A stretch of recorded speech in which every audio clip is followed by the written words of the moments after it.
انس بن مالك روايتي فرمایت کہ قال رسول الله صلى الله عليه وسلم تسحروا فإن في السحور بركة، کہ سحور بکنے سحورا برکت ما مستر برکت ہمشے کے تی طریقہ رسول صلی اللہ علیہ وسلم طریقہ بیتے رسول صلی اللہ علیہ وسلم تابدار بیتو اور آدھ کے برکت ہمشے کے تی جسم مضبوط تر بیتے سجیں روچو واسطہ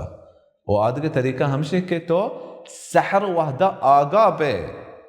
یہ اچھے مبارکیں وحدے کے مؤمن استغفار کرنا وبالاسحار هم يستغفرون دعا لوٹے دعا قبول بھی اللہ رب العزت جل شانہ نازل بیتے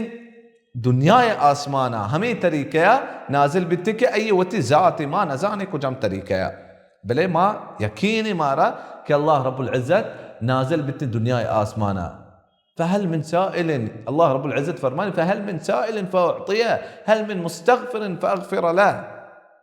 ہر یک کی چیزی لوٹی تھی میں یہ لوٹا یہ